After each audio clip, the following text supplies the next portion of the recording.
I need better posture. I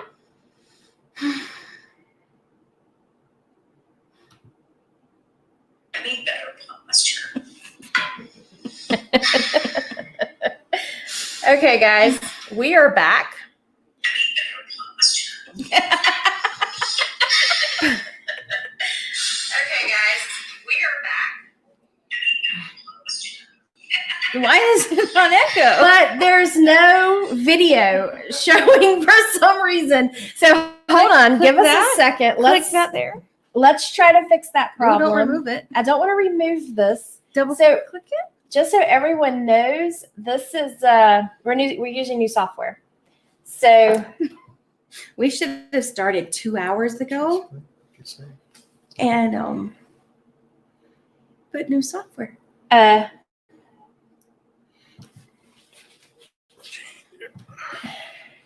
What? Jeff is pointing to things and he wants you to do the things he's pointing to. Hi guys. We figured it out. So, hey everybody, we're back. So, Summer. And hi. I was trying to figure out who Man of Splendor is, or Slender. Not that's Slender. Somebody. Yeah, Man of Slender is. Oh, you know what? Let's just make sure we're recording and then we're just going to start over. Hit the red one. There you go. Hi, everybody. So Mad World Thursday is back. And Erin is really tickled right now. So we're trying new software and trying to figure out how to use it. And that we're going to be doing that tonight. So I'm not trying to figure out how to use it. I'm trying to figure out how to use it. So just so you know, we may have some really great technical things going on tonight. 2021, guys. Two drunk women hitting a piñata. That's what it's going to be like. 2021, guys. We are back. So let's just kind of go through what happened in 2020. Not that you didn't know. So Erin and I are medical social workers, and well, COVID happened. We got really busy. Then what also happened was in the middle of COVID, a coworker had a baby. She did. And once that happened, we started having to cover her territory, which is 2 to 2.5 hours away from where we live. So first pay, think about that. Okay, we're home health. First patient is 2.5 hours from where you live. Then you try to see 3 patients, and then you try to drive that 2 hours back home. There was no time to do anything else. So we took a hiatus, just like pretty much every podcast, and now we're back. Baby is here. Baby is fine. She is doing well. She is back at work. So, but baby's a boy. Mika's. Oh, it's her name. Coworker's back at work and she's doing good. She is. She's doing good. So we have free time now. So that happened. The first season of this podcast, we learned a lot. We learned that we can't do this every week. We thought we could. We were trying to do every Thursday. Nope. Not going to happen. We're going to do every other Thursday. Nothing has really changed with the format of the podcast, or at least not what we're going to cover. Or at least not that we think. So it's still going to be pretty much everything weird. Conspiracy theories, which, wow, 2020, man. UFOs, supernatural, cryptozoology, anything weird. I am disappointed that we skipped over the murder hornets. Yes, we did. We had a promise. It was not kept. Yeah. But then there was the attacking squirrels that happened right before 2020 I have was a theory out. on that. You know, at least I have raised many, many squirrels because I'm insane. But I think that with all the lockdowns and all not in the cities anymore, squirrels kind of eat. If they're city squirrels, if they're like tough ghetto hood squirrels, they don't necessarily eat nuts and berries like you would out in the woods or in the country. They eat French fries that you drop. And I think they're literally actually hungry because the woman got attacked she was attacked in her hands. He kept going for her hands. Didn't he like actually bite There was blood. like a tip of a finger off? I don't know about that. Maybe. Anyway, I don't think they're carnivores yet. So we learned we can't do this every week just No. because we do have day jobs, but we are going to do every other week. We've already made a list of topics we want to talk about this season. We also learned that a website was a little more complicated than I wanted it to be. So we're just back to social media. We have Twitter and Facebook for Mad World Thursday. And then of course, this is in conjunction with the Mama Night Owl podcast. Mama Night Owl is just a fiction podcast. And I work on that. I write most of the stories for that. And then I also ask for help. And then the Mama Night Owl YouTube channel, I also ask for stories for that.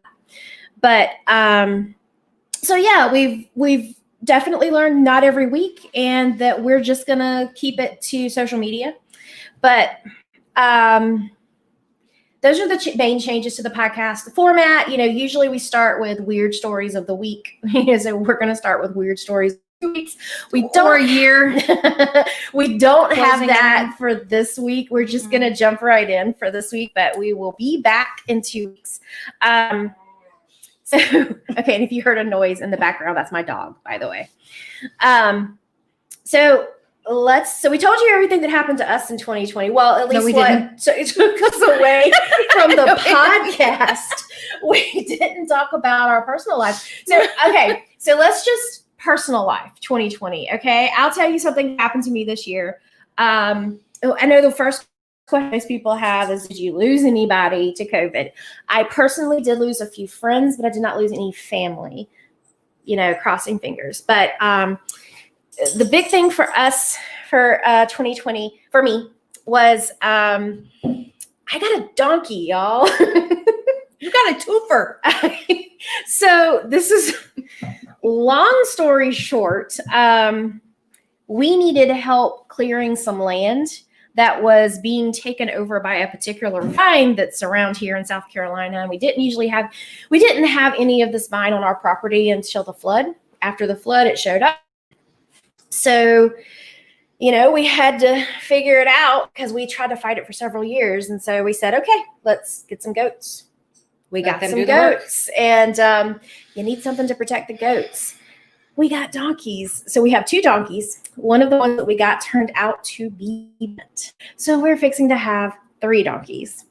And yeah, we think 3 donkeys. It could be 2 donkeys and a mule because it's possible. We don't know what she's carrying. Right. When the vet showed up, this particular donkey, she was only with her last owner for about 6 months, and donkeys carry for a year. So she got pregnant by the previous owner before that. They know nothing about that owner. So yeah, the vet came out last month and said, this is an extremely big baby. You might have a mule. So she might have been in with a horse. So this is a mini donkey who was in with a horse.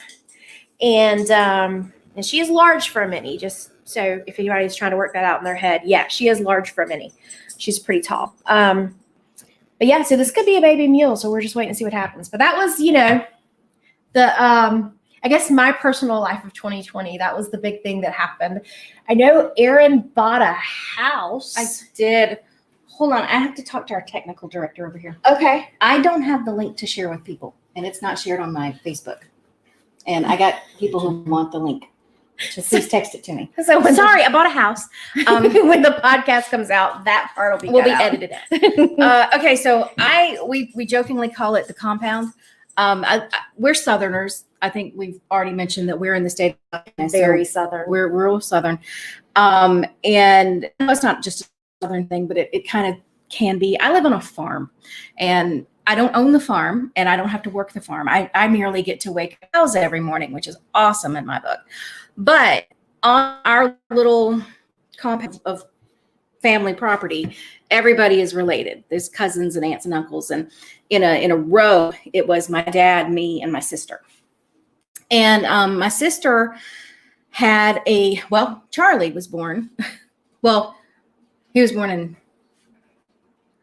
Yeah, he's over a year. He was born in 19. So I'm your sorry. sister didn't have So my a baby. sister wanted to move closer to the baby. Yeah. So no. So Okay. my Wait, sister had a let's- grandbaby. Yes, fix and say her sister Sorry. did not have a baby. Her sister had a grandbaby. Grandbaby. She wanted to move closer Closer to, to. so she moved away. So that left a house like slap in the middle of the farm that we did not want to put up on the market. There is another house down that faces a paved road. And if that one had been it would have been fine. We wouldn't have cared. But this one is in the middle of the farm. So we had to hurry up and scramble. And I had to buy my sister's house. And my older son bought my house.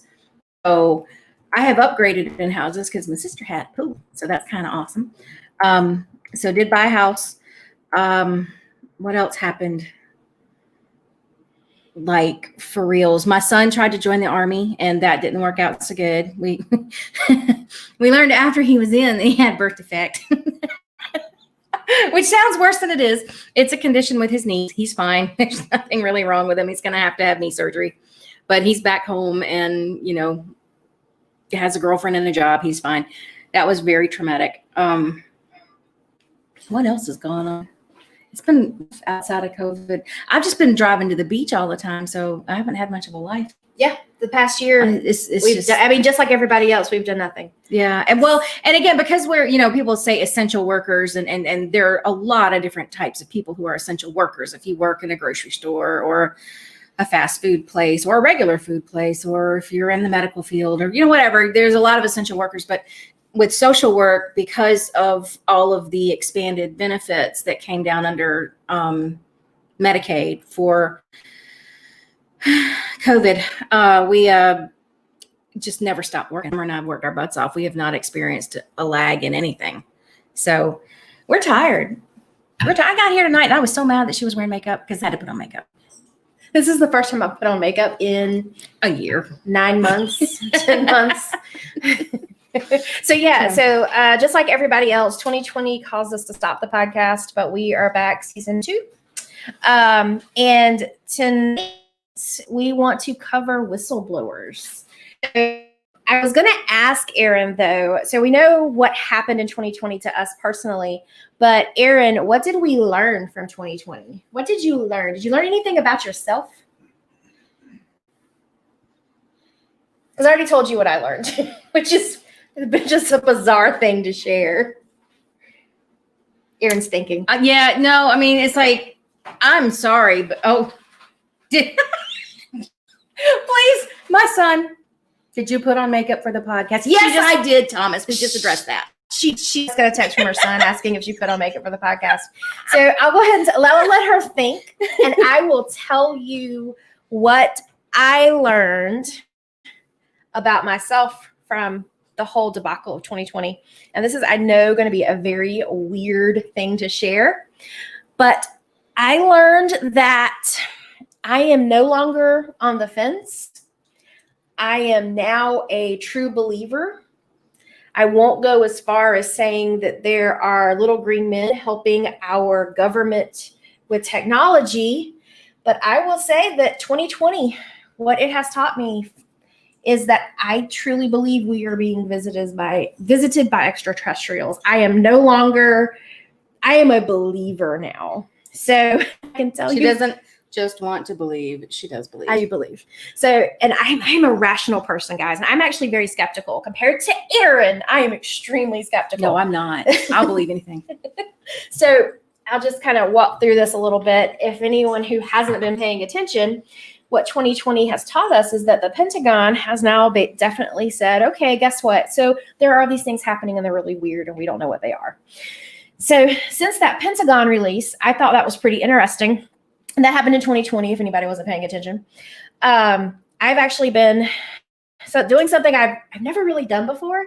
I actually sat down and started research. Like I actually sat down and said, okay, with a logical brain, what can I learn about UFOs? And then I ended up looking at not so much what people say, like, okay, hey, I was taken up into a UFO and then anal probed. That's not what I was listening to. What I was reading for and looking for when I did research was, what did the government say about it? And there have been so many times just in the past 5 or 6 years where somebody said they saw something or a large group of people said they saw something. The government said, you saw a balloon. And then after there was a huge uproar, the government came back and said, well, okay, maybe we did see something. And that, to me, was way more interesting than the stories themselves. And like I said, I woke up one morning and just said, you know what? I'm a believer. I don't know how far I believe, but I believe. So that is what I learned about myself in 2020. Thank you, 2020, for having me sit on my behind a good bit. I mean, I can't go to the movies anymore. So what else are you going to do other than play with my donkey? Okay. So what about you, Erin? What did 2020 teach you? So it's not as earth-shattering because I've always believed in aliens. And I've always believed in whatever wild conspiracy theory you can throw at me. I mean, it's, to me, anything hidden is probably true. I learned that I have no attention span anymore. No, but like I used to be able to watch a movie or read a book or listen to somebody telling me something for more than seconds. So when I come home from work now, let me tell you, I'm going to plug a YouTube channel. I haven't even told you this. Oh, okay. Stuart's my husband. We have a new thing that we watch on the YouTubes, and there's a guy, and his channel is called The Detail Geek, and he details cars. Detail cleans them. Now you've been in my car. Mm-hmm. You know that this is not anything I should be interested in at all. He lives in Saskatoon, Canada, and he's got this great little Canadian accent, and all he does all day is bring his cars in and detail them. And he plays music to the background so you don't hear the shop. And it is the most relaxing thing you've ever seen in your life.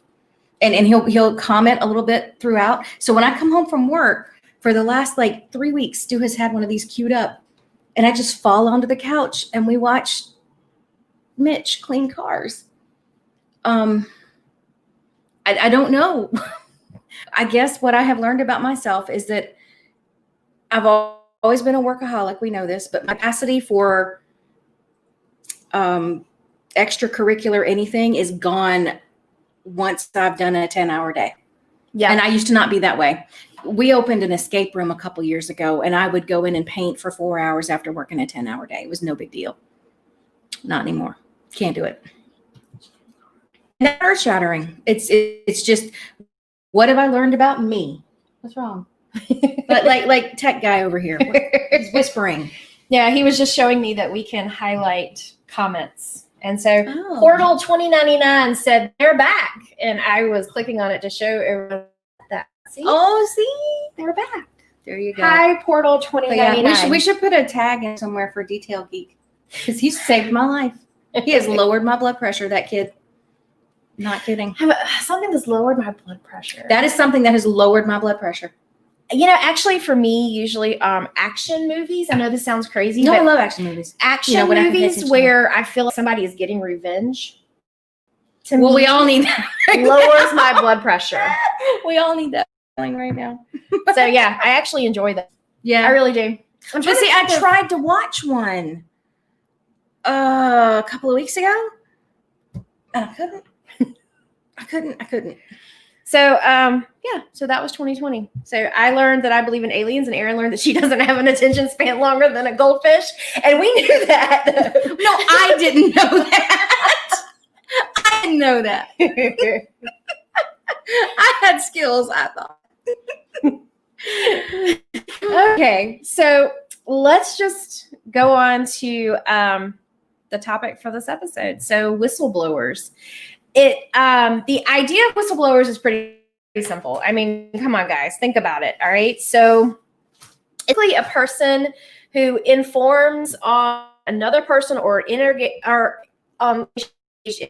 activity. So somebody's doing something they shouldn't be doing, and you tell on them. If you're a tattletale, you're also a whistleblower. So there are organizations that are out there to try to help whistleblowers, like National Whistleblower Center. They define it as someone who reports waste, fraud, abuse, corruption, or dangers to public health and safety. Okay. And so we're talking about types of whistleblowers, okay? And this is, yes, Portal 2099, snitches. Whistleblowers are snitches. And they get stitches. Okay. What happened? I don't know. Aaron's computer, tech guy, Aaron's computer went away. No, I bumped it. It was not coming back. Broke it. I broke it. We're editing. So, yeah, this will be edited out. So, I forgot something else I learned. Keep going. We'll talk. So that's, basically that's being a whistleblower. Restart so you can do everything else. A lot of times a whistleblower is definitely going to be somebody that works inside of an agency. But basically anyone who discloses information about wrongdoing. Okay. So, it's up to you to decide who's really a whistleblower. So when I was about 8 years old, I was at my grandmother's house and a woman brought a cake over that I knew was bought at the grocery store and just put on a plate. And she said she made it. And I totally told on her. I saw that at the Piggly Wiggly. I was being a whistleblower. Just saying. Now, legally, of course, that is not the definition of a whistleblower. Just so you know, there is actual legal definitions, and the legal side of whistleblowing is what Aaron covered. So why is it called whistleblowing? Okay. So basically it just comes from the idea of blowing a whistle to get attention. So think about police used to use whistles. They would blow a whistle to get attention, to call to get everyone to move out of the way or to call other officers. And then think about like a rape whistle, if you think about it that way. So that's why you're called a whistleblower. So there,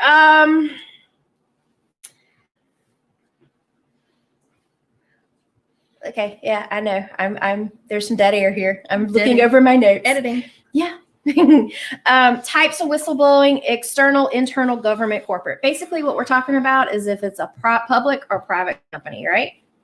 If it's a public organization that you're whistleblowing on, or private. I mean, that's the idea of whistleblowing is pretty easy. And government. Huh? And government. Yeah. Government. Sorry. 11 laws for each and every one of these things. Yes. That's one of the things Aaron looked at. And also motivations for doing this. Now you have to realize when somebody blows a whistle, especially on huge corporations, there's no incentive for them to do this. They can possibly lose their jobs. They can money. So it's not always, there's not always a big incentive. But one thing that you should know is that some of these organizations that are there to try to protect whistleblowers do award money, and that's one of the whistleblowers we're going to talk about. Well, and like if you're whistleblowing in a private corporation, but about something that affects the government, like paying taxes or violating law, like we work for a private company, but if we're violating HIPAA at every step, then we can whistleblow, and that will have a government matter. And so the whistleblower in that case, if financial compensation happens, like let's say the government sets a fine for whatever the company did, the whistleblower will get a certain percentage of that fine that's collected. So there is financial incentive, but is it really, really worth it with everything that you go through? That's that whole thing, is that there are a million laws for protecting whistleblowers and none of them actually really work. So when going over this topic, the reason I said whistleblowers, let's talk about whistleblowers, is because of how often they are tied into conspiracy theories. I thought that was interesting. The actual topic of whistleblowers as an overarching theme is actually pretty boring to talk about. I mean, it's not a hard concept to understand. So what I did was I wanted to talk about 5 whistleblowers that I thought were pretty interesting and people that you probably have never heard of. I didn't want to talk about Snowden. I didn't want to talk about Julian Assange, although these are people that I think that we should probably just have an entire episode on. Mm-hmm. Um, Yeah, we should. and you know, so there was lots of different people we could cover, but I didn't want to cover people that everyone knew. So I looked around and I actually found 5 very, very interesting whistleblowers to talk about. The first one is going to be kind of out there. Now, I haven't looked over my notes in a day or two, so give me a sec here. But so like I said, the first one is kind of out there and it's very different. Luis Elizondo. If you've never heard of him, Google him because his story is pretty crazy. So the Washington Post in 2017 is the one who covered the story. But Luis Elizondo was leaving his job, but before leaving, he very quietly arranged for 3 videos to be released from the Pentagon. Now, if anyone is following what's been happening in 2020, like I talked about earlier, that led me to believe that we're being visited by aliens.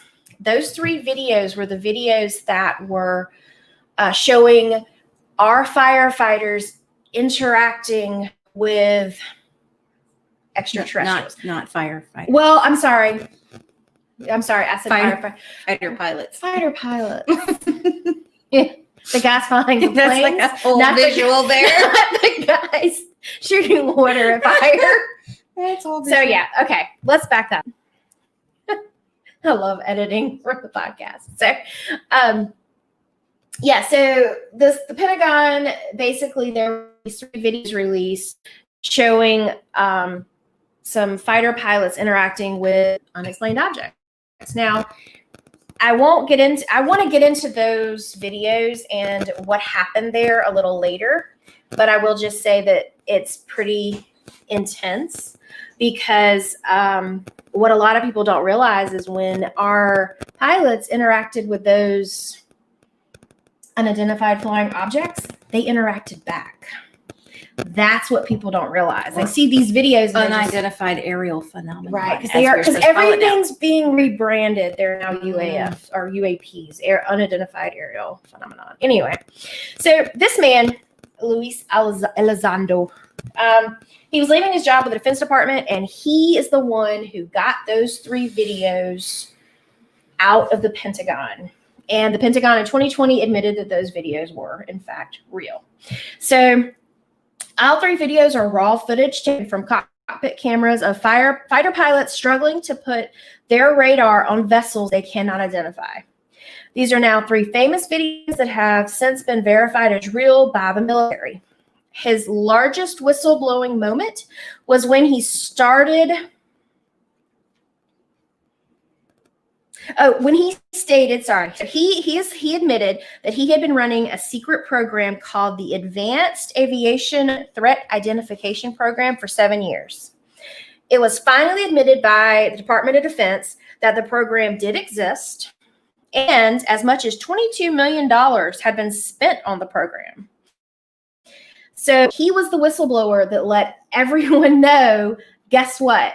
Not only did these 3 videos exist, he brought the videos to the public of UFOs that the Pentagon now admits are real.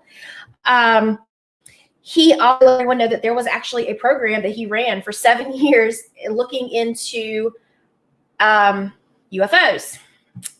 One very interesting thing to point out about that $22 million, a lot of people don't know this, but if you've ever looked into Skinwalker Ranch, which is this ranch out in the West that supposedly all this really weird stuff happened at, the government, part of that $22 million actually went to investigate that ranch. So look into that. It's pretty interesting. So now the government has stated that program was shut down in 2012, but some sources say the funding is ongoing. So that was Luis Elizondo. Now, one thing about him is that he is currently the Director of Government Programs and Services for the To the Stars Academy. Now, if you've never heard about this, definitely look it up.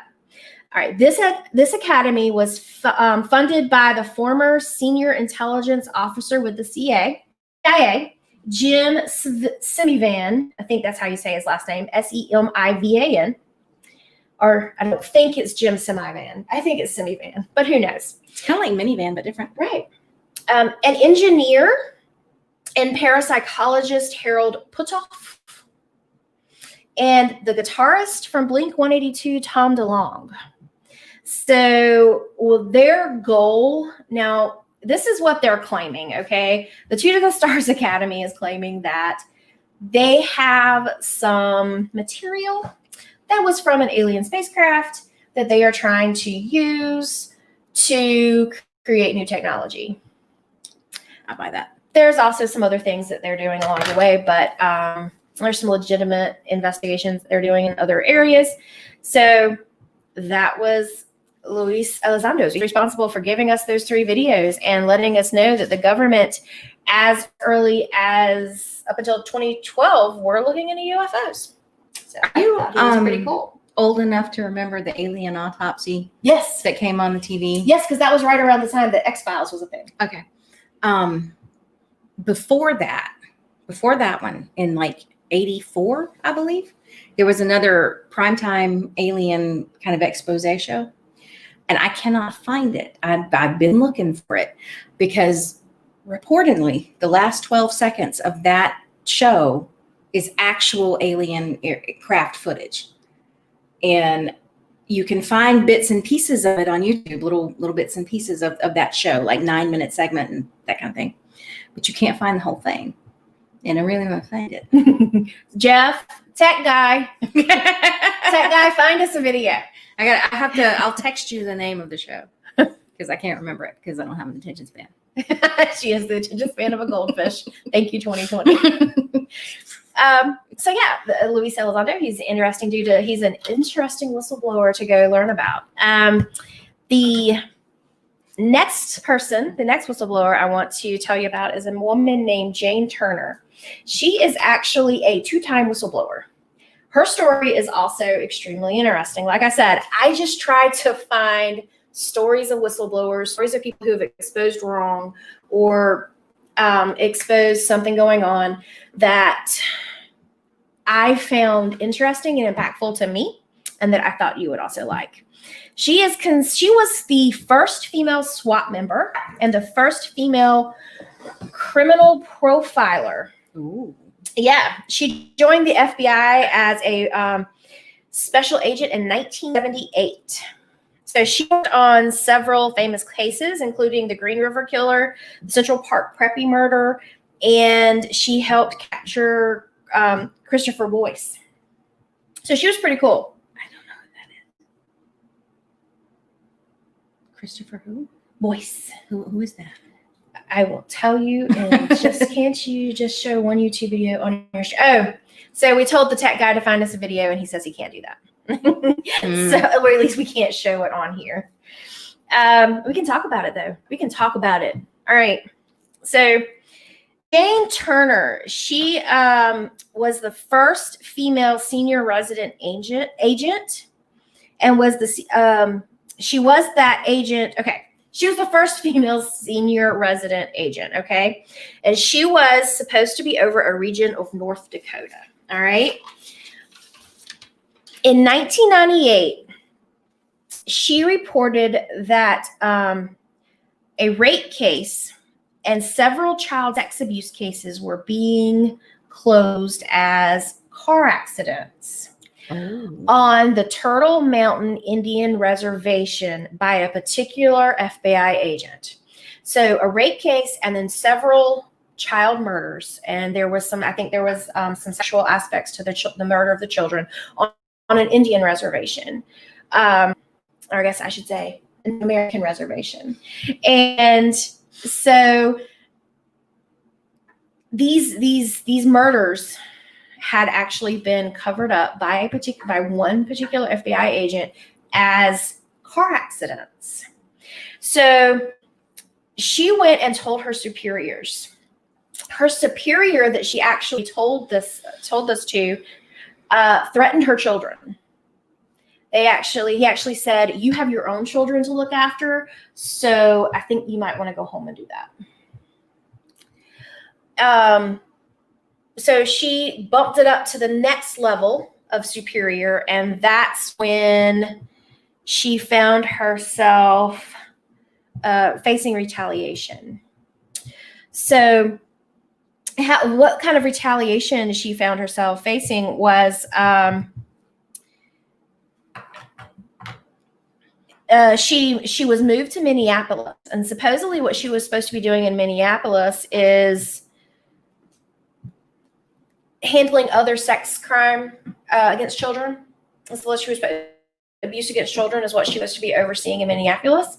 Well, think about this, okay? They move her to an office in Minneapolis, say, okay, here's what you're supposed to handle, and then they would do these really absurd things to her, like not give her a desk.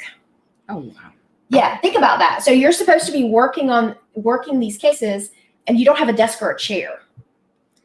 Then, so really crazy things, okay? So that's what I meant by stuff. When I was going through this legal stuff, there are so many laws. There are so many ways that people are supposed to be protected. But when you get down to it, and I'm not going to cuss, but there's no law against being a jerk. Yeah, right, exactly. And so you can make it impossible for someone to do their job without technically making it impossible for someone to do their job.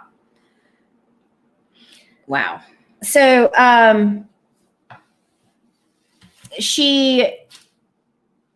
so that was basically the first whistleblower case that she did. Okay, the first time that she actually blew a whistle on the FBI.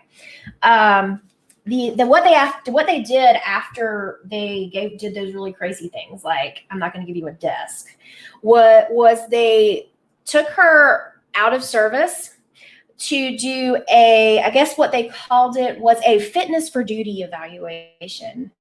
And so I'm sure that involves lots of psychological evaluations, probably fitness evaluations, physical evaluations. And usually most people, once that happens to them, what she explained was most people quit. Well, she didn't quit. So then what do they do after they find that she is fit for duty? They have to put her back. They have to rehire her. And she did go to a lawyer who was in charge of whistleblowing cases, who was specialized in them.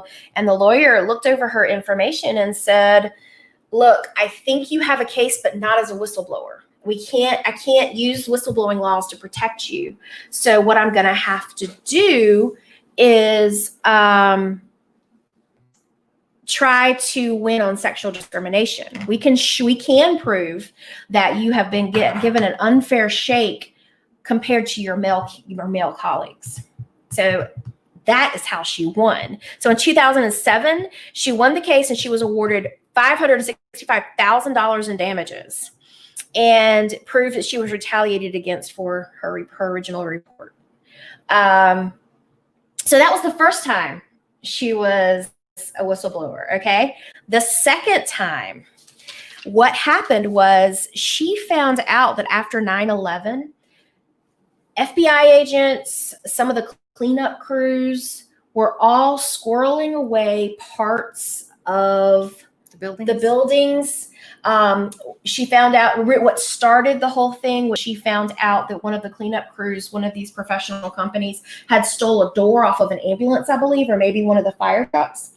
And some of us think that might not be a big deal, but technically it was still a crime scene. Oh yeah, so it's evidence. But now, see, Conspiracy Girl says that within like 3 days, most of the steel was shipped out of the country. It's gone. It was on tankers and gone. So are you a truther? Oh, yeah. Oh, okay. All right. Do you have to ask? All right.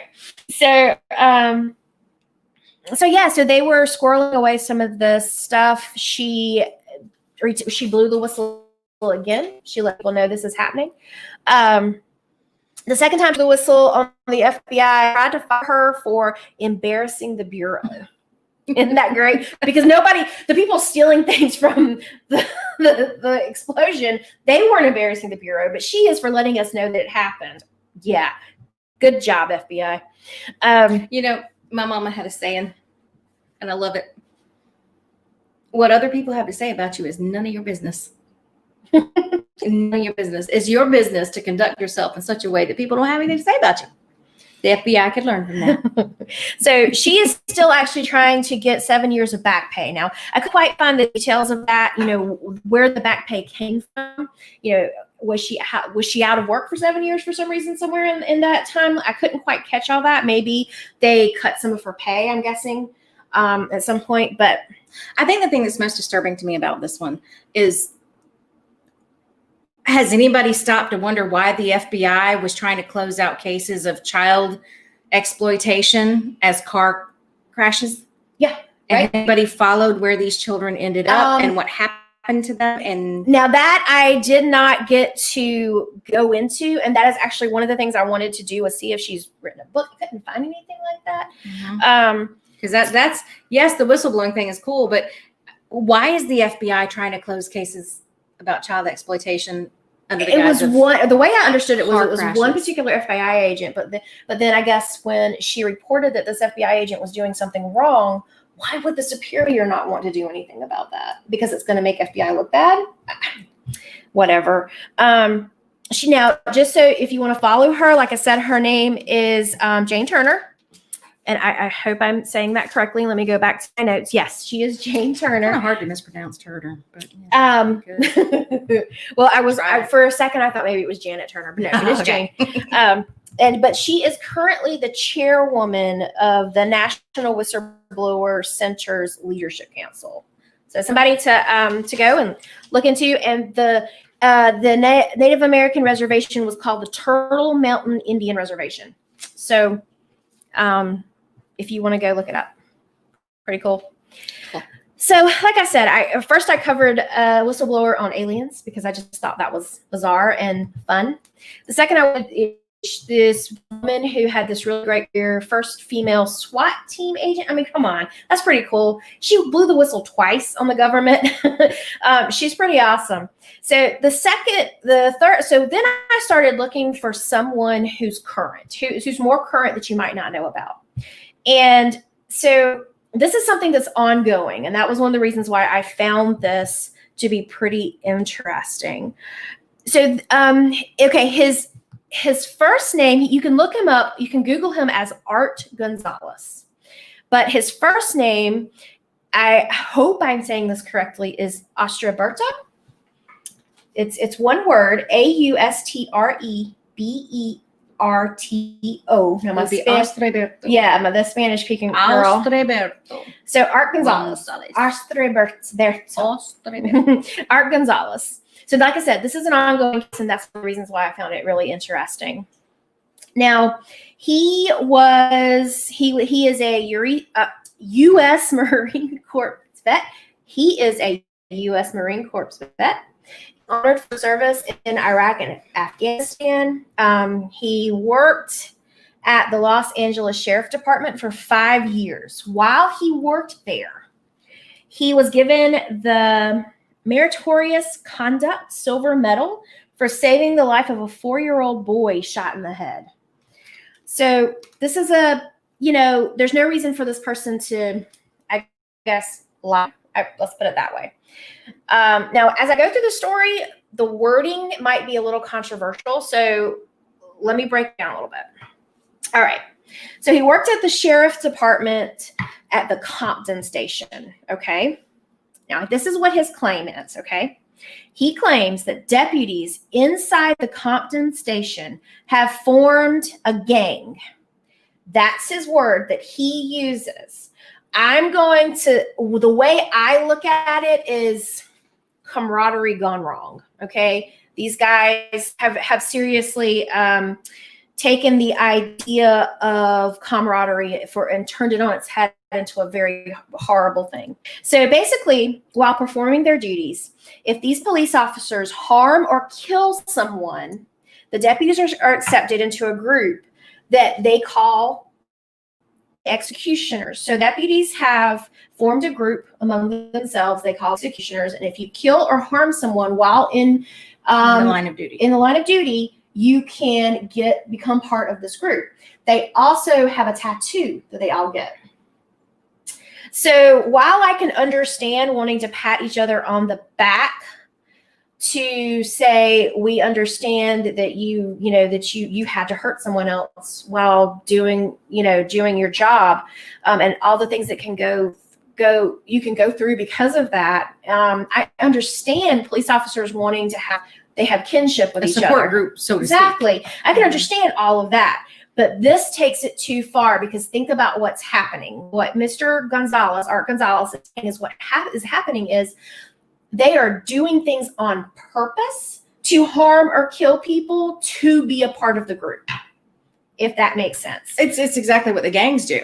Yes. Right? Yeah. So he used the word gang. That's the I what understand. that is. Yes. So members of this group, they get a tattoo of a skull holding an AK-47. Now, I have not verified that is definitely the gun. I hate it when news reporters say, "Oh, he was holding, this kind of gun," and I'm like, dude, that wasn't that kind of gun. But that is what the news report said. Just so long as you don't call it an assault rifle. Exactly. That bothers people. Mm-hmm. He decided to report the group of men after he was told of an alleged attack on another deputy by a member of the executioners in February of 2020. So this is just February. So his partner, it wasn't his partner, a colleague, no sir, was being threatened by this group, and then they actually attacked him, I think, behind the police station one day. And when Mr. Art Gonzalez heard about this, he said, "Okay, we've got to do something." So he actually made what was supposed to be an anonymous report to Internal Affairs, and members of the executioners found out about his report within 48 hours. So there is some suspicion that several officer shootings and violent attacks during arrests or chases are because these police officers were trying to be initiated into this gang. He now lives in a state of fear. He's always worried about retaliation. And now I found where he said he stepped down from his current position, but I don't know if he still works for the Compton Police Department or not. I'm going to assume no. But you can, like I said, this is one of those cases is ongoing. So you can actually follow it. Let's see what happens over 2021 with this. I definitely want to check back in with it occasionally and maybe just give some updates on what's happening with him. But, Mr. Gonzalez, if this really happened and you are exposing wrongdoing, then you have my support. And, I know that in our political climate, discussing police brutality is controversial. But if this is truly something that was happening where police officers were doing something wrong, then we should know. And everyone should know. And they should be brought to justice. So that was number 3. Like, I have 2 more to talk about. I'm here for the ride, man. I'm looking to see. I'm actually checking the internet to see if there are any updates on Mr. Gonzalez in the last couple of weeks. So the next person, I love animals. Obviously, we were just talking about my 2 donkeys. I have 3 dogs in the backyard. So one of the things I looked up was if there was any whistleblowers in the animal world. Okay.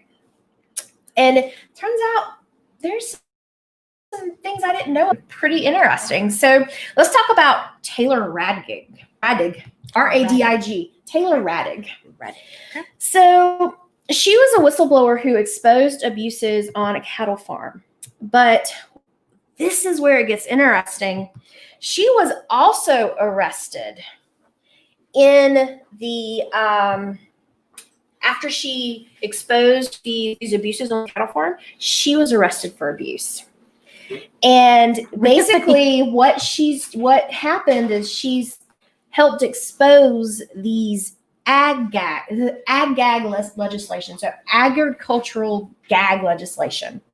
So in 2013, a cattle farm in Colorado called Quanah, Quanah Cattle Company had accusations of animal abuse. So Taylor, in cooperation passion over killing, went undercover filming obvious abuses against calves. So what I learned about this place was basically they buy calves and then sell them for veal, right? I don't eat it. I try to stay away from veal. I don't stay away from meat. I'm not gonna say that. But when it's a baby animal, I'm not gonna do that. And so that we're doing was supposedly this farm was getting, or this company, we're getting these baby calves and they were abusing them before they were slaughtered or shipped somewhere else to be slaughtered. That's what was happening. So I just don't even know what's gained from that. Right. So she took video of this undercover. She turned the evidence over to authorities.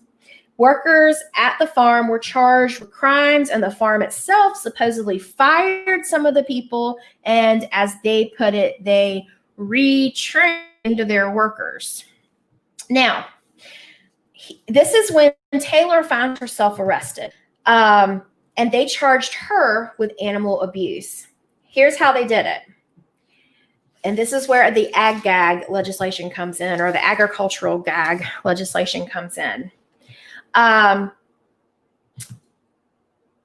Basically, they said that since she didn't turn the evidence in by a certain time period, she also contributed to the animal abuse. And so it's a way that is a way of silencing whistleblowers. Now, I can understand these farms, like I said, we live in South Carolina, okay? Farming is something that we're around if we haven't done it at some point on our own. I can understand these farms wanting to be able to protect themselves because some of these organizations, like let's say PETA, might be exacting or doing these very crazy stunts. Or some people who don't understand anything about farming might walk onto a farm and see a farmer doing something that looks like abuse but isn't. So I can understand some of these farms wanting some protections against these people. But what the ag-gag legislation is doing is they're trying to basically hurt the whistleblower from exposing the crime. So the ag legislation, some of the things is like you can't take any pictures on the property or any video on the property. You can't be employed under false pretenses. You have to admit if you are part of are affiliated with some kind of animal rights organization. And then you have to turn over videos fast. So if you get proof of abuse, you can't wait. I think Miss Taylor waited about 3 months, and it had something to do with she wanted to make sure she was protected legally, I guess, before she turned it over. I'm sure there was lots of, because she was going undercover, I'm sure there was lots of things on her end that had to be done before she could turn it over. And so those are what they're calling ag-gag laws, is basically if you are a whistleblower, they want there to be a way for them to hurt you for being a whistleblower on these farms. So after a huge public outcry, Ms. Taylor's charges were dropped against her. And this ag-gag legislation, just so you know, as of 2015, the states that have some form of legislation are Iowa, Utah, Missouri, Idaho, Wyoming, and North Carolina. So those are the states that have some form of legislation against whistleblowers who want to show abuse on farms.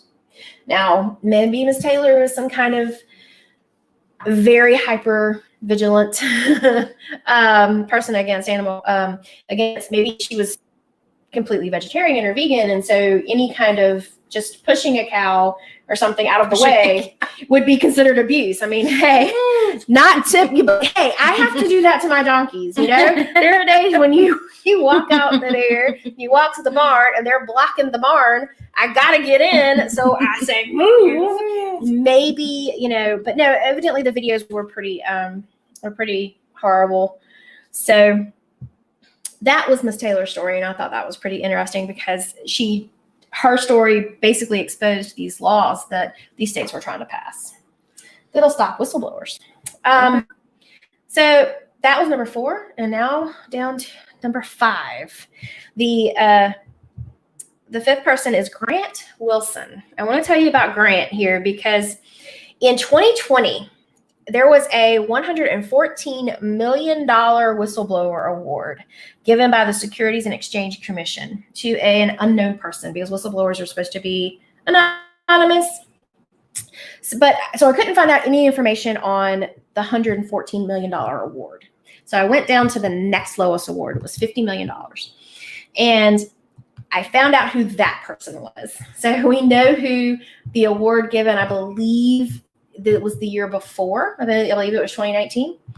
$50 million, and it was given to a man named Grant Wilson. Now, this story isn't as interesting to me, except for the amount of money he got, just because it deals with money. And hey, anybody who knows me knows finances and money numbers just aren't my thing. And I, my eyes will glaze over if you start talking about this stuff. But there's a Bank of New York. It's the Bank of New York Mellon Corporation, or the BNY Mellon, if you look it up. Now, what's really interesting is they have been involved in a ton of scandals over the years. So, one of the scandals that I thought was really weird and just strange is it's the building itself. Okay. So they have several buildings in New York. One of the buildings that they built, they were given permission to, I think maybe it was the size of the building and also where where the building was located. They were giving a lot of permissions that other places in New York weren't given in exchange for allowing the public to use their lobby.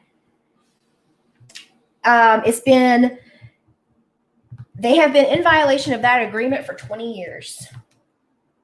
They just recently actually allowed the public to use part of their lobby in this particular building. So I thought so this bank is huge. They're handling billions of dollars, and I guess they just feel like they can do whatever they want. Yeah. They have been involved in money laundering scandals, mishandling of pensions, fraud, and they've had foreign bribery charges. So, yeah. Now, also, one of the things I found out is they were the bank handling South Carolina pensions. Really? Yes. Really? So I don't know if there was a big deal with that. Yes, I remember. They were the bank that was handling that. Wow. Yep. So the investigation that we're talking about with Mr. Grant Wilson, okay, this investigation took more than a decade. Now, Mr. Wilson was a trader for BNY Mellon, and he let the SEC know about how the bank was overcharging large clients on currency trades. So I tried to understand exactly what this means. Like I said, finances and banking are not my thing, but basically what I'm understanding is if you're going to trade in, say, euros for dollars or dollars for euros, they're going to give you a rate trade. Right. And then there's going to be some money. There's going to be a difference in between the rate. Well, okay. So what happens is, and I know about this. I figured you would say is she has lived a place daily, even hourly. Exchange rates are updated. So from hour to hour, $1 US might be worth $1.70 or £1.70 in the UK, and then a couple hours later it might be worth £1.68 or whatever. So when you go to exchange money at a bank or in an airport or wherever you go, they're gonna press like the stop button and give you that exchange rate, and then they charge a percentage for actually handling the cash. Well, what they were doing, what BNY Mellon was doing, was some of these really large numbers, they were charging them the worst rate of the day. Instead of the current rate right now. Instead of the current rate right now, they were charging them the worst rate of the day and then pocketing money. That's wrong. And so since they were giving the work, so this ended up being a huge scandal. And like I said, it took 10 years for Mr. Wilson to expose this. So Mr. Grant Wilson did finally blew the whistle, and he was awarded $50 million. So I thought that the amount of money awarded to him made him definitely got him on the list of my 5 interesting whistleblowers. So one of the things that when you start going into whistleblowing that you find out pretty quickly is the retaliation that these people face for exposing any kind of wrongdoing is immense. And another side of it that I found very interesting from a social work perspective, let's say, is the mentality of supporting whistleblowers. Okay. So we want people to expose wrongdoing, right? Like we want that. But think about it this way too. If we're always, so if the public, not the company or agency that is being exposed, obviously, but if the public is always supporting a whistleblower, does it make it possible for people to make bad accusations against others? And maybe on a smaller scale. So let me give you an example. Why this happened, we still don't know. We're still not sure. But this happened years ago to someone I know. Basically, she worked in the medical field, and someone accused her of doing something wrong while in the building. The organization that she worked for did a knee-jerk reaction and fired her without any proof of wrongdoing. Okay? She's been fighting this in the courts forever. I don't think anywhere. But it makes you wonder if that person who did a false report on her felt like she was going to get something out of that.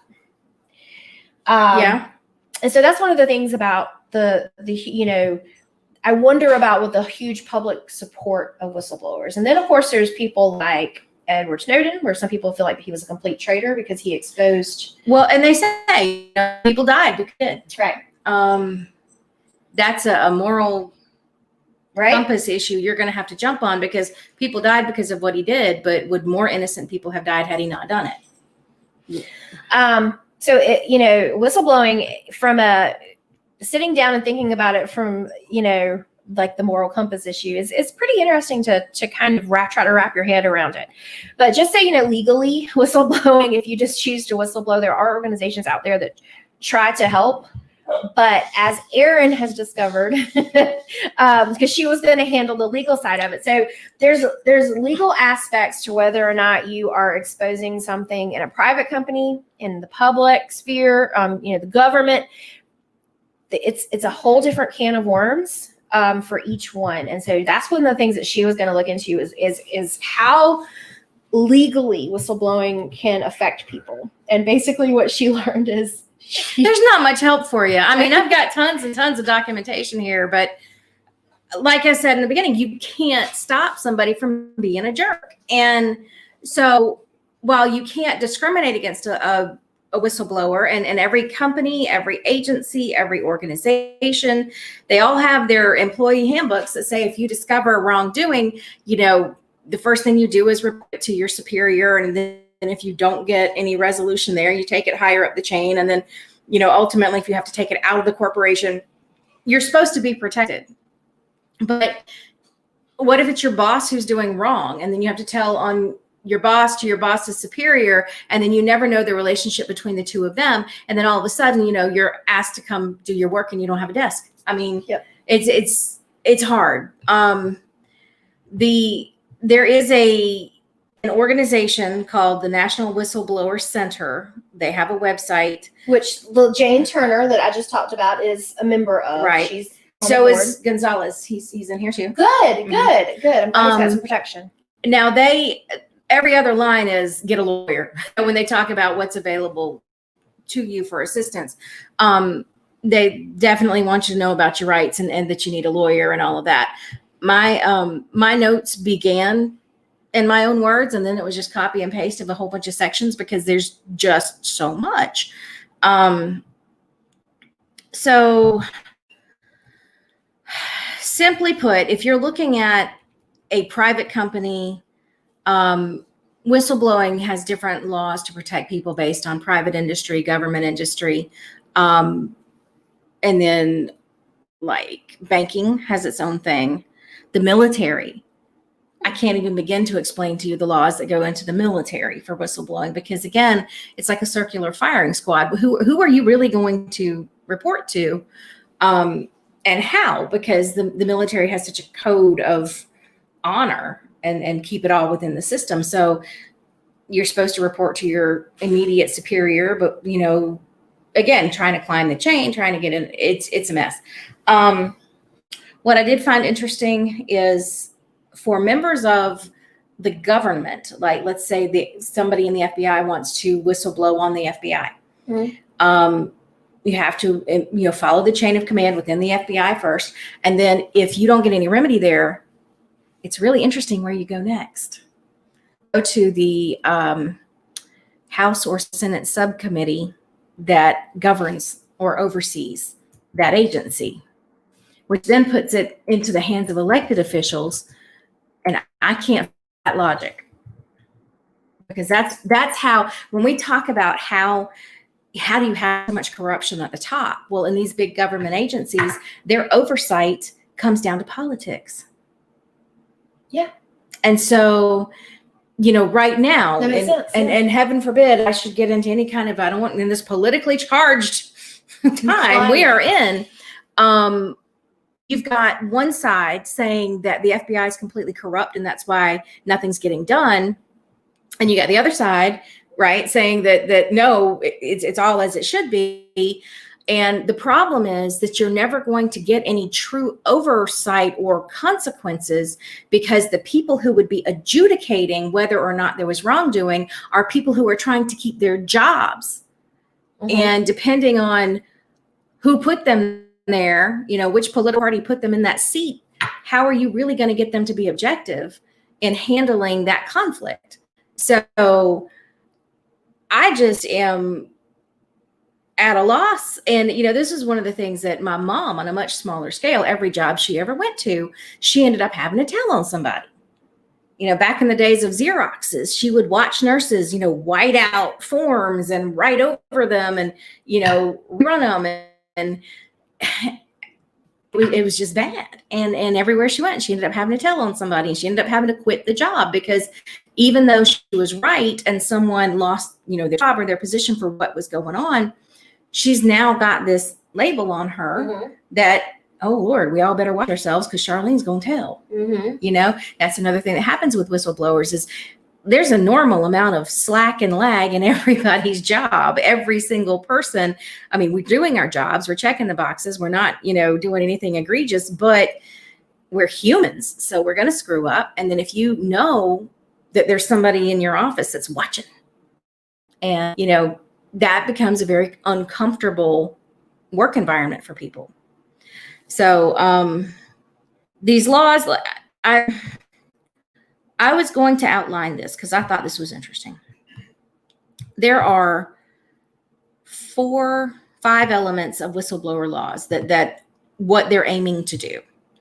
And the first one is they're trying to help keep the whistleblowers confidential, which we know that sooner or later that confidentiality is gone, because you can't, especially if it's going to court, you're going to have to testify, so your confidentiality is protected to the best of their ability, but that's typically very short-lived. And usually the person who's blowing the whistle has complained already before, so they know it's easy to deduce who's doing that. The second is providing monetary rewards. Now, this is the part that I want to break down, because this is actually pretty cool. It's understood that waste, fraud, and abuse are going to happen everywhere. Mm-hmm. And there's no way that investigators, law enforcement can get to the bottom of everything on their own. And there's no way that, they can be in these agencies to see what we all see. So there is actually, legitimately a reward structure for blowing whistles. And so under these are a couple of bills and laws that fall into place. So we have the Dodd-Frank Act. That is specifically, like you were talking about, securities and commodities. Mhm. That's specifically for blowing the whistles on banking industry and big money.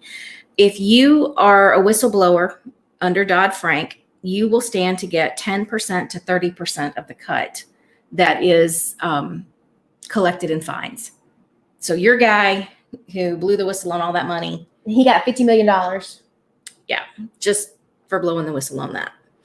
Under the False Claims Act, that deals with government contracts and government programs. So like, I'm hesitant to name a government program because I don't want anybody to think that I'm saying that they have done these things, but government programs, Medicaid, Medicare, SNAP, and programs that social workers know. Yeah, these are things that we deal with. There are a million others that have nothing to do with people in poverty, but these are the ones that I know. So any kind of abuse or fraud or anything like that happens under these government agencies, that falls under the False Claims Act, and it is also a 10 to 30% collection rate for whistleblowing on those.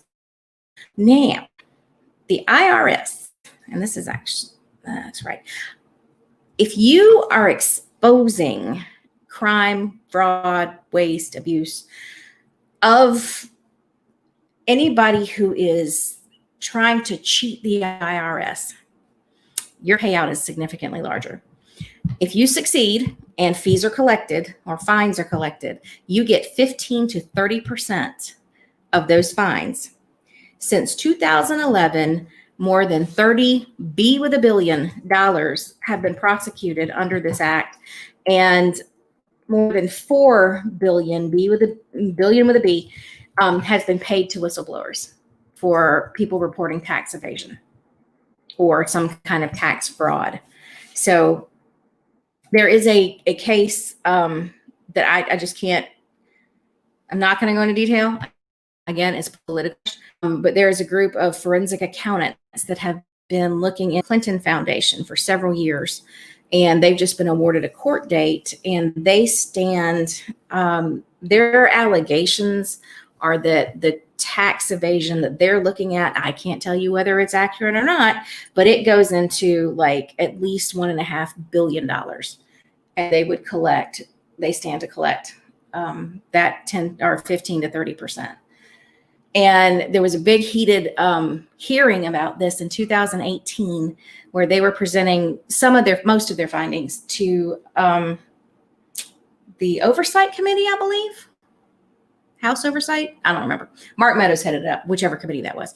And everybody on that panel became enraged with these three guys, all sides of the political spectrum, because they refused to hand over their evidence. And and this is when I learned this, because I've known this for a while about these fees that can be collected. The members of the committee were angry. They're like, well, if you're making these allegations, and you say you have this proof, why are you before Congress telling us about it if you won't give us your evidence? And their answer was, we're telling it to you because you need to do your oversight obligation, and we're giving you enough information for you to know that this is real and you should be doing oversight over it, because you're not doing oversight. But we're not giving you our evidence, because if we give you our evidence, then we surrender our claim to our reward for having worked this case for the last 6 years. So this is, we want our money. We want our money. And this is what they do. It's not just the Clinton Foundation, but they follow any organization, any nonprofit that makes over a certain amount, I can't remember how much per year, that they report, and they start combing through all of their tax returns to see if they can find evidence of abuse, and they report them. And that's how they make their money. That's their private cottage industry. These three guys, forensic accounting. Okay, so wait, let me break that down just for a second here. Let me see if I understand this. So the way they're making money is by finding fraud. Yep. But we're not going to give over the evidence of our fraud because we're not going to give it to Congress. We've already given it to the FBI. The FBI has it. Ugh, and the reason that they went to Congress is because the FBI is sitting on it. They're not moving it. And so they wanted to go to Congress to cause enough of a stir to get the congressional members to look at it and push the FBI to do something with it. And a whole lot of nothing happened. They were awarded a court date back in I think it was October. I pulled up an article on it. They were given a court date. I don't know what that date is, but they will have an actual hearing under an administrative law judge. Who knows? I mean, I get that you want money for your work, but I kind of feel like just put it out there, make it public. Well, and wouldn't that serve the public, right? Right? Wouldn't that really help the public? If you've got it, show it, babe. But no, I mean, they don't do any other thing for work. And, you know, these three guys, they're just sitting there counting this money. If they split the difference on that, you know, 15 to 30%, let's say they get 22%. That's a heck of a lot. Okay. So this is an allegation against the Clinton Foundation. Yeah. I bet you there are a heck of a lot of really rich Republicans that would be like, we'll pay you a whole bunch of money if you'll just put it out. So we can all look at it. But I would imagine that those rich Republicans are giving more money than these people will get. I don't know. That's crazy. Fraud's everywhere. Fraud is everywhere. So, all right. So providing monetary, that was number 2. The third thing that it does is it allows for citizens to challenge fraud on behalf of other citizens. So if the government intervenes on the action, the challenger is called a relator. So like if I think you're committing fraud and I report you, and the government decides to step in and assume the investigation, then I become what's called a relator. Okay. I don't really know what that means other than hop out the way, we taking this from you. Right. All right. So if a successful case is brought, the relator can receive 15 to 25% of the monies collected. And if the government doesn't step in, the government says, we ain't touching this, kind of like our guys pushing the Clinton Foundation. Right. If the government refuses to step in, but it's still successfully prosecuted, the relator then bumps up to 25 to 30% of the take. Oh. So, yeah, but I don't know how they're going to get it before a judge, proper jurisdiction without the assistance of the government. You don't know. All right. The fourth protection is that an individual or organization learns the identity of a whistleblower reporting evidence of their wrongdoing. They will often take retaliatory actions. So this is the fourth part, is to try to protect people from retaliatory actions, which to me is kind of the same as trying to keep them confidential, but you know, you can't always do that. So there are protections in place. Those protections can't stop anybody from trying to slander or, you know, libel you, but they can provide for back pay from that company. So if you're, you know, blackballed and thrown out the door, then they can, the judge, it can be adjudicated that you would get back pay from when you were unlawfully terminated. They can reinstate you to your job. Who wants to do that after you've been fired or something like that? Front pay, which is something I didn't know that was, but front pay is wages and benefits to cover the time needed to find a new job. Oh. Right? Out-of-pocket losses, so the cost of finding a new job. Got to go get a new suit. Damages for pain and suffering, punitive damages. Do you know the difference between the two? Because I did not until I went to work for lawyers. Damages for pain and suffering, punitive and then damages for punitive damages. Okay, pain and suffering, punitive. But we've already covered damages from losing income, so that wouldn't be punitive. So no, I don't. Okay, so damages for suffering is I slipped in your bathroom and broke my leg, so and I'm hurt. I'm hurt. So punitive is punishment. Punitive is to punish you for having a slippery bathroom floor. So a person could potentially be awarded both. Okay. Right? Gotcha. And your floor's fine. Okay, good. I've been in there several times. So attorney's fees and court costs. So you can also be repaid under the fourth protection. Those are the things that the whistleblower organizations are trying to help with, or the laws. Right. Yeah. That's the spirit of the law, is to help you with these problems that you're going to have for whistleblowing. And again, they're not even trying to that we can keep you confident and we can keep your identity confidential, or that we can keep you from being retaliated. We're just going to make an attempt. We're just going to make an attempt at, if they do retaliate against you, we're going to put a $ sign on it and try to make it worth your while. All right. And then the fifth part of these laws is to help you understand the reporting procedures, because a lot of times whistleblowers are making an effort but they're barking up the wrong tree and nothing gets done, and then they lose their job because they didn't launch an effective complaint in the right place. Well, that's like Jane Turner. She was going to try to do just a whistleblower complaint, and then they said, no, you're not going to get anything from that. You need to do a sexual discrimination complaint. Right, and then back to your animal thing, filing deadlines are important. Okay. Getting, fair hearings, making sure you've got unbiased third parties as your like mitigators and litigators and stuff. And then there's all kinds of help to actually get an attorney, because most people blowing a whistle can't afford a lawyer. So there's actually money out there, like nonprofit money out there, to help you get a lawyer for things that are significant to the public. Think Aaron Brockovich level stuff. So yeah, that's now if I here's the part that broke my heart. So in the government, within government, when you're trying to whistleblow within the government, the jurisdiction that's proper to hear that is called the Merit Systems Protection Board. So now, when you say the government, we're not talking about the military. No, we're talking about, I work for the Department of Education, and I want to launch a whistleblower. Okay, what if you're a congressperson and you want to launch a complaint? Same thing? Yep. Okay. So you're going to go to this place. You're ultimately, of course, you follow your chain. You report to your supervisor or your supervisor's supervisor, or you go up the chain. You get no help. So when you finally find that person that's going to take your complaint, they send it to this Merit Systems Protection Board. The problem, it was intended to serve as a neutral arbiter to hear everything, without bias.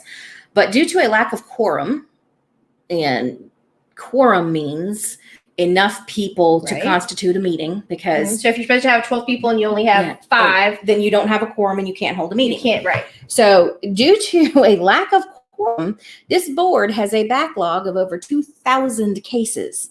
Over 95% of the cases considered by the MSPB, and I'm reading right now, are decided against the whistleblower. Wait, read that one more time. Okay.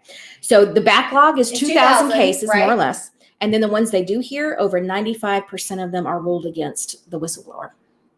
The whistleblower doesn't win. There's no way that 95% of whistleblower cases are either fraudulent or in error. But now, could it be that 95% of these people don't have good lawyers? It could be. It could be or filing problems. They didn't file on time. They didn't file in the right jurisdiction. They didn't file the right paperwork.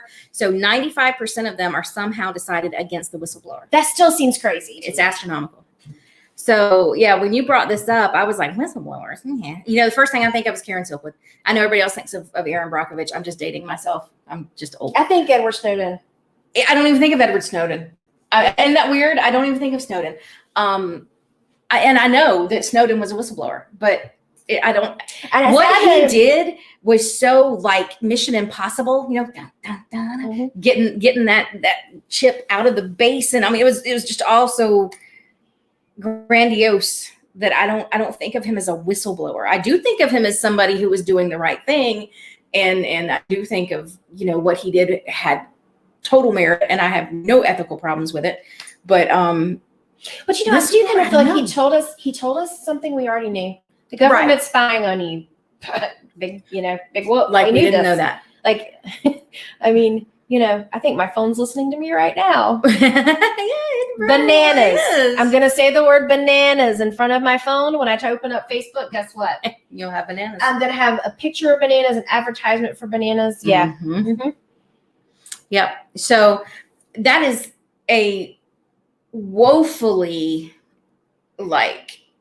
nowhere near approaching complete assessment of whistleblower laws. But yeah, that gives you a good overview but it's of what so they're supposed to try complex. to do, though. Right. And the purpose of trying to protect the whistleblower while knowing you really can't protect the whistleblower. It's all coming out at some point. If justice is to be served, it's coming out.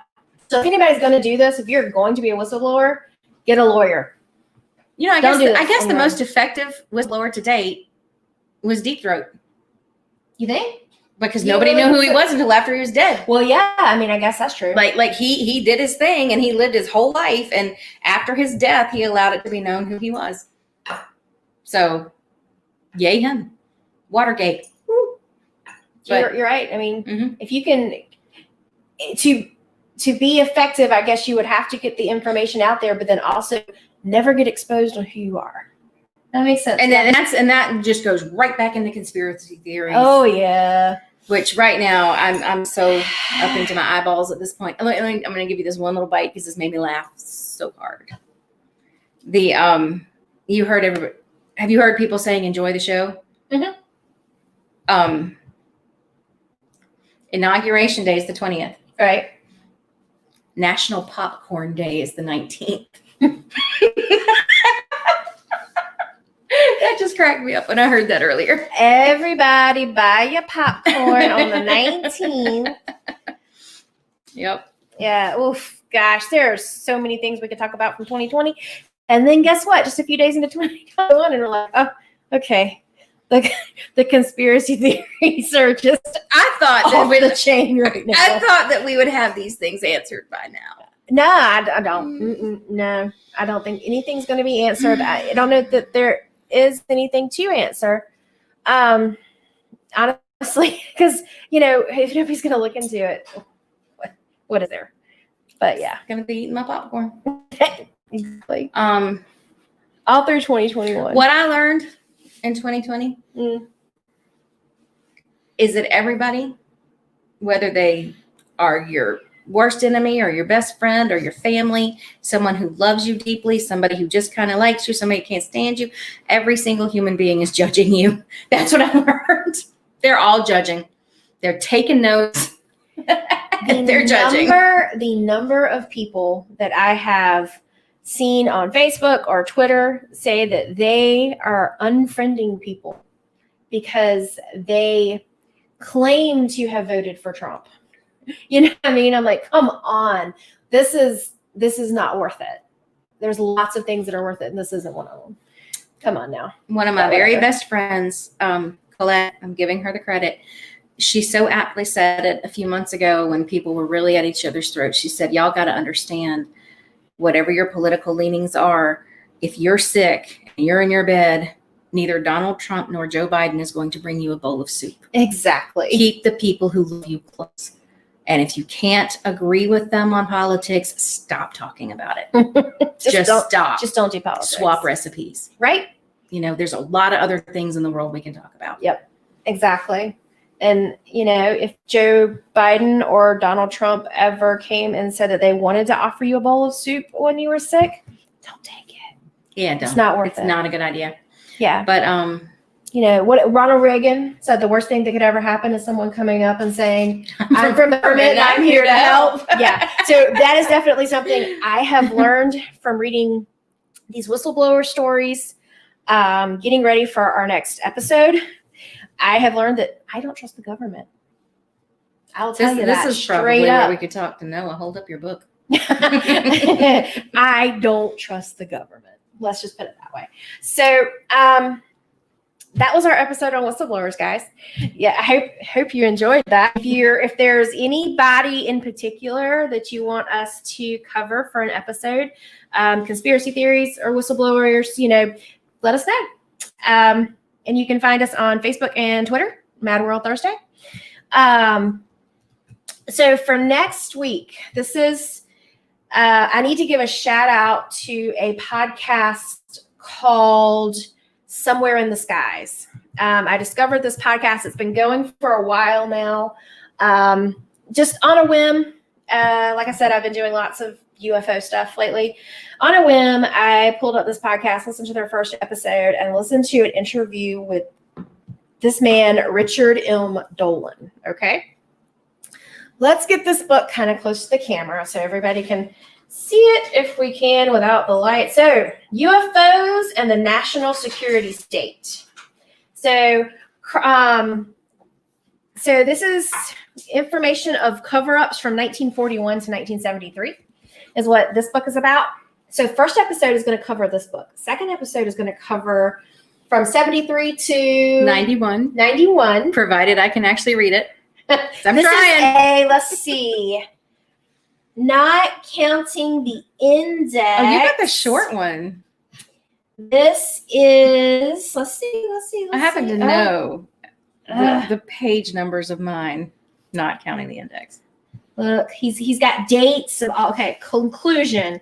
So this is a 393-page book that I'm going to try to cover in one episode. Mine is 586 pages long. Now, we will admit that what he does so Richard Dolan, I listened to an interview with him. Let me just back up a little bit. Listen to an interview with him. He was a very interesting man who did decide to look into cover-ups by the military. One of the things that I found interesting about him was he's a very logical thinker. He might be even slightly skeptical of UFOs, but he started doing this research, and this is considered one of the best books kind of covering what the military has done when it comes to UFOs. Everybody says this. These books are the ones is what to read. So that's what we're going to do. One of the things Aaron and I kind of agreed on is one of the things when he writes in this book, he'll tell the story of the incident and then tell the story of what the military's reaction was. And I just want to say that probably not going to cover stories as much as I'm just going to give an overview of military reaction and maybe try to track a little bit of how it has progressed over the years, because let's all get real about one thing here. We have gone from, and this is very interesting to me, the government saying pretty much everything is a weather balloon, right, for a very long time, to them now saying, okay, so yeah, there is something out there and we don't know what it is. And we have actually made that jump as of 2020. So this to me, this is pretty interesting stuff. And I'm going to try my best to cover this. He did pick up after 91 and do another little section. We might look at that too. We'll see. But his name is Richard M. Dolan, and UFOs, the National Security State, if anybody wants to pick these books up. And that's what we are talking about next. So yeah, you can look at us. You can find us on Facebook and on Twitter. We haven't been extremely active on there because, like I said, we're just getting back in the game, but we will. Talk to us on there. Let us know what you're thinking, and we'll go from there. Now, I do want to jump to Portal 2099 on YouTube. He says, I just saw this morning that North Korea was showing off their brand new missile just in time for inauguration They are. Oh, yeah, day. I saw that too. What does that have to do with Inauguration Day, though? Like, what's the conspiracy theory? There's so many. See, that's the thing is I haven't really been following. Okay.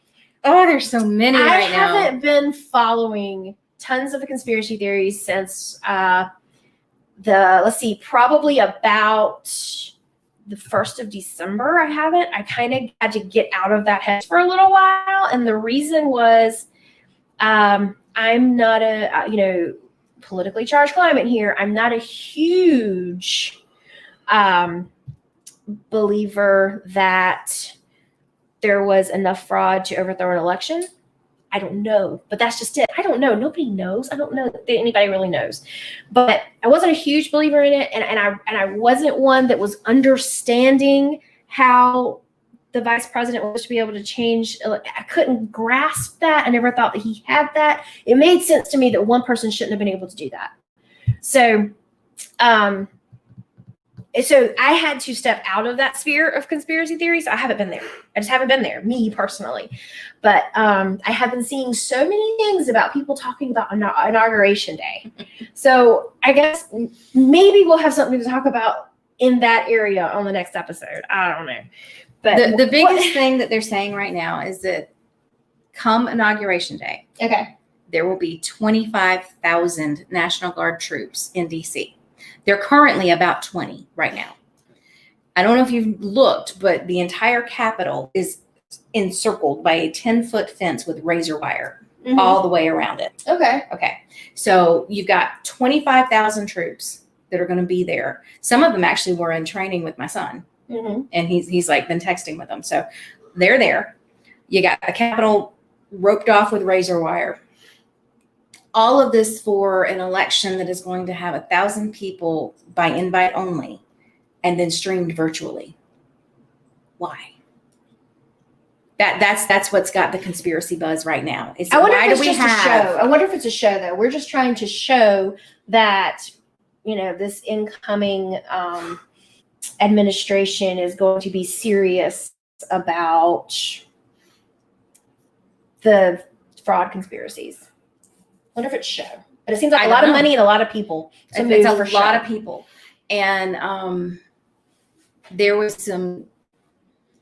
is some talk. I haven't seen evidence of this at this point, but there is talk that in some of the major cities, there will also be National Guardsmen. Okay, so Evidence Portal 2099. I don't know who you are, but we need to be talking to you because look at this. Who is this person? I don't know who this person is, but we probably know them. They're just under a name we know. Who are you? Text Aaron or Summer. Sort of like the 5th of November powder keg conspiracy. I don't even know that one. Do I know that? I don't know. I don't know that. Dude, one. Well, yeah. That's Guy Fawkes. Yeah, I know that. Oh, that's Guy Fawkes. Okay, now I feel like an idiot. Thanks. Who are you, Portal? Do we know you? Dakota, is it you? Dakota Wilkinson, if that's you. If that's you. Shut up, Dakota. Yes, shut up, Dakota. Yeah, Guy Fawkes. Yeah, she told me that now. I feel like an idiot. Thanks. My mother's birthday was November 5th. Oh, okay. Yeah. Yeah, I know. But yeah, like that. I don't know. I can't. And this is the thing about conspiracy theories is that my logical brain says, Aaron, there's not anything to see here. But then my what if brain says 25,000 more troops, not just more troops, 5 times more troops than we have in Afghanistan right now are in our nation's capital. Why? You're right. Why? Makes no sense. That's crazy. That is, when you think about that, that doesn't make sense. So. Honestly, I think one of the reasons why 2020 for me was the UFO craze was because it was easier for me to focus on something that my brain was telling me completely fantastical might not be true. Right. Than to what was going on in our own world. Like, I think that's why I was so crazy about UFOs for this entire year. And now I'm a believer. So what did that do for me? Right. I want to focus on something completely crazy and ended up going, maybe it's not so crazy after all. Yeah. And that's always the issue. You got, okay. So the other thing that feeds into this fire is you got Trump has not failed, but refused to concede. So he did? I thought he actually said, I'm going to peacefully. No, he said that there will be a peaceful transition of power. He did not say to the next administration. Then you got Mike Pompeo. That kind of means that. Then you got Mike Pompeo who's saying that he will leave his position. But what does that mean? They keep leaving this elastic language for people who are looking for anything to reach for that they can hold on to. They won't. Trump has not said Joe Biden will be your next president.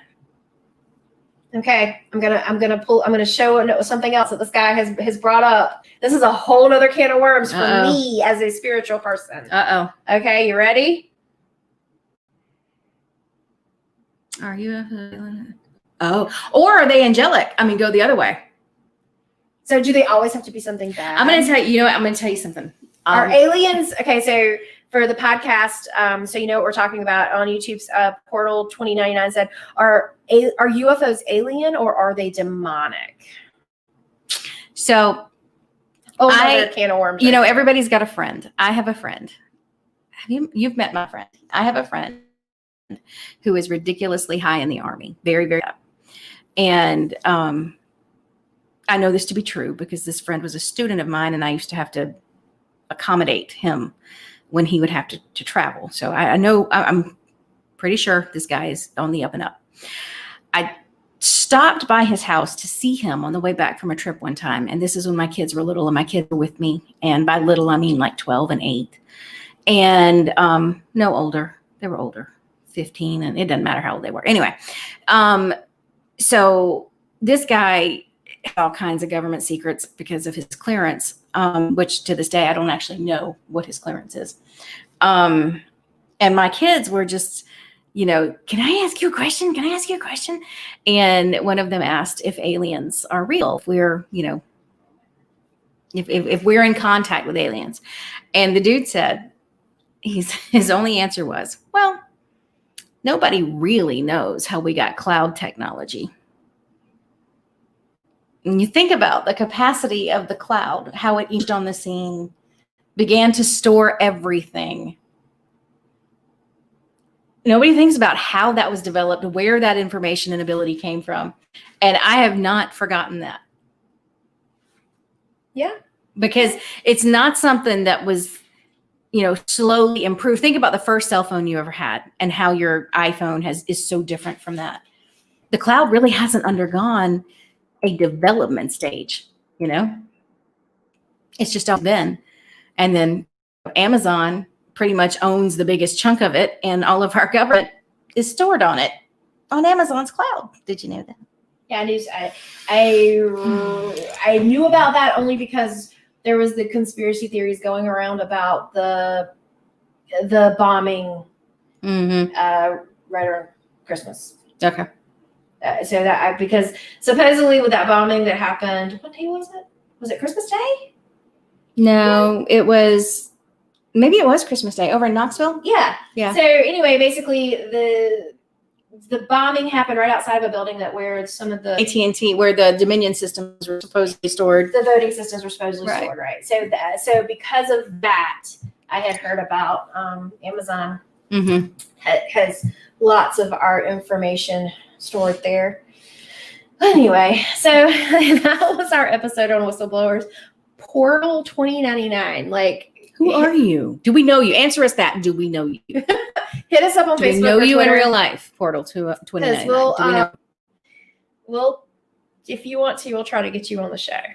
But yeah, so next week we are doing the UFOs and the national security state. So check us out then. And we hope you have a great 2 weeks.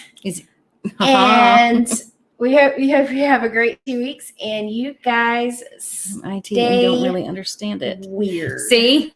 What? Whoever Portal is, he's IT and he doesn't really understand it either. But he won't tell us who he is. He won't tell us who he is. Maybe we don't know him. Maybe we have an actual fan. Maybe we have an organic fan. One that's not related to us. One that doesn't have to like us. I know Jeff's looking at me like maybe that's not true. It's one of my children who's just being nice. Okay. So no, really. Okay, so we're going for real, guys. We will see you in 2 weeks talking about UFOs and the government cover-up, and you guys stay weird.